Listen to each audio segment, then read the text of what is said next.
the correlation between ahimsa and satya? What takes priority? Very relevant question. Patanjali, in his prescription of Ashtanga Yoga, the very first element is yam. So yam is our, how do we interact with others?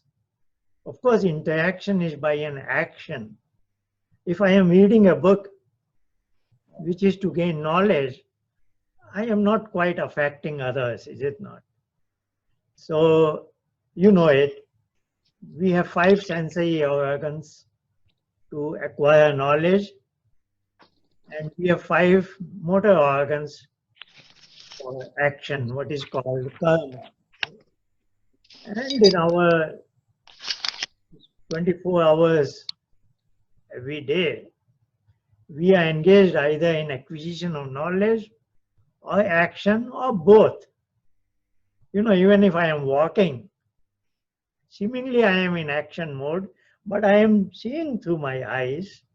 I save myself from pitfalls. So sometimes knowledge and action are together. But knowledge and action are two domains of our functioning. And I think we have discussed last time that as a conscious being, my consciousness, that self, has 3 extraordinary powers, is it not? Ability to know and to experience an event and to act upon my surroundings. So Sanskrit term is jnana, bhog and karma. And that is true for animals and birds also. But for human beings, there are threefold pursuits in the sense jnana, karma and upasana. So upasana is what meditation is expected to lead me to. Disconnection from body and mind and being with that supreme being, that is upasana. So jnana and karma are worldly functions which, when I use the assets, instruments of body and mind, and when I wish to go in upasana, I must get disconnected from both body and mind. So anyway, the question relates to our 2 dimensions of functioning, namely jnana and karma, knowledge and action. So the question is, what is more important, or what has to have priority between ahimsa and satya? Satya has a wider connotation. That is, even in the knowledge dimension, I am obviously interested in knowing all that is happening around me truthfully. Certain things I cannot see through my eyes, then I call somebody, what is happening in your city? Is it not? Because I am myself not able to see it. But when I ask him, I am implicitly relying on him that he will speak truthfully, is it not? Otherwise, that information has no meaning. So I always want to know what is the true picture through my 5 senses. So when it comes to knowledge acquisition, satya is not only important, it has to be truthful. Otherwise, it is not worth knowing, is it not? And as a human being, we want to go beyond the visible events to the invisible forces. Like we discussed last time, yes, I can see a wooden desk. And this particular desk, I didn't see the carpenter making it, but I still, with my intellectual faculty, I conclude that a human being, namely a carpenter, must have made this desk. And when I say it, it is a truthful statement, is it not? So, in our day-to-day functioning, I want to know what is truthfully true. And also, as a scientific inquiry, as what a scientist does or what a philosopher does, I want to know truth beyond even the visible events. Is it not? What are the laws governing the natural forces, gravitational force? Why the earth is moving around like this? I want to know true principles that makes things function the way it functions. Why did this happen? How does that happen? Why is it raining? How does the water gets vaporized? What is that Clausius-Clapeyron equation? And even though it is not a boiling point, how is it vaporizing at a lower temperatures? And then those water vapors, why do they go up? What is their molecular weight? Okay, H2O is 16, oxygen is 32, so it is lighter. So, as a scientist, he wants to know everything. What are the two principles that govern it? So that way, Satya has very wide connotation. All that I want to know has to be truthful. But Satya is interesting that it has a connotation in the action also, is it not? As I said, I will call my friend, ask him what is the climate in your city, then I expect him to be truthful. So from his point of view, it is action, and at my end, as a receiving end, for this it is knowledge, is it not? When I hear his words, for me it is knowledge, for him it is action. And of course, we have this flexibility or freedom that even though I know what I must do, what is called my dharma, I can also be making a false statement, untrue statements. When I am filling a tax form, maybe I can reduce some figures, is it not? So we have these temptations. So truth, when it comes to Satya, it has both connotation of knowledge as well as action. Now the guideline to us is nahi satyat paro dharma, for example. That is Manu's state. Manu is saying there is no dharma beyond truthfulness. What does he mean? He means to say, now we are talking action mode.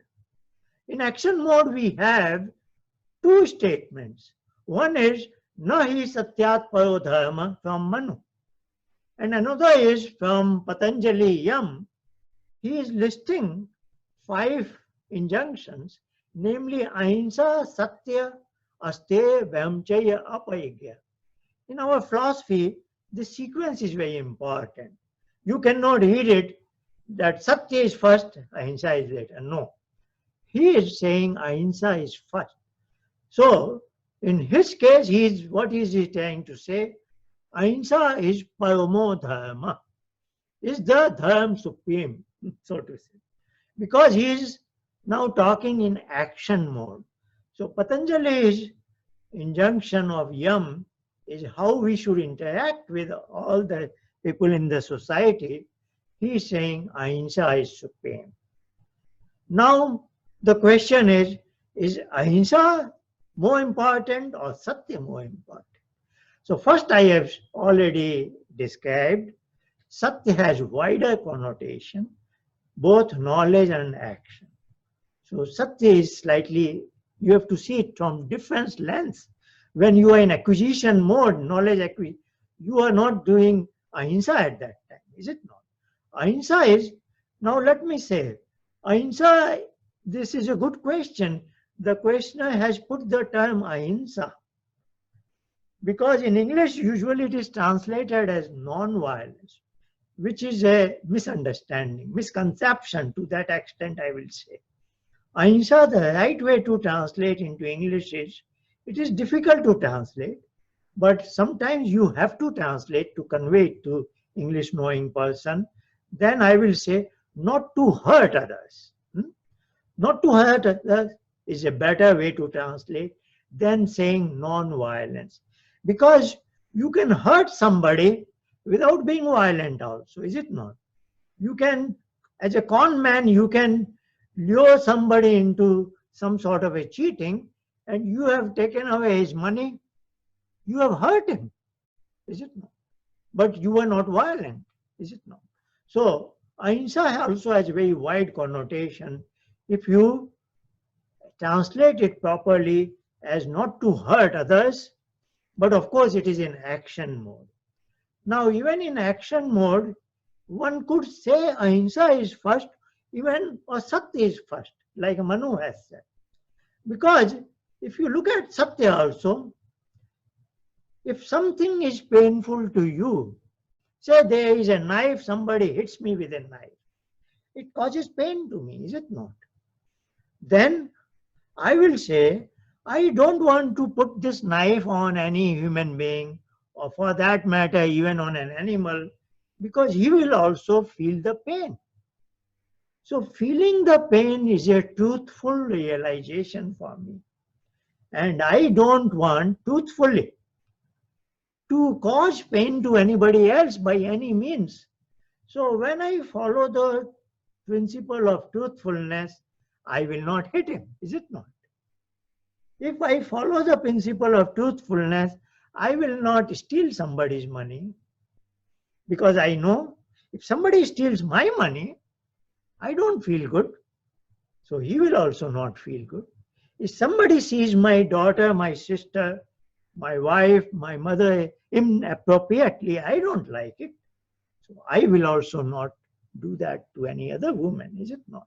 So, if I follow truthfulness in true letter and spirit, then I will be doing no wrongdoing. Because nahi satyat parodha. Also, if I follow ahimsa totally, that ahimsa, I don't want to hurt anybody, then also I will never do anything wrong, is it not? Because if I say somebody a lie, an untrue statement, I am hurting him. If I take away somebody's money, I am hurting him. If I am looking at a woman inappropriately, I am hurting her and her brothers and all the relatives. I hurt them. So I will not. So when it comes to action mode, satya and ahimsa are two sides of the same coin. It just depends which way you look at it, is it not? So ahimsa paramo dharma is also a very correct statement, and Manu's statement nahi satyat paro dharma is also a very really correct statement. So that was the answer. The question was, what is the correlation between ahimsa and satya, and what takes priority?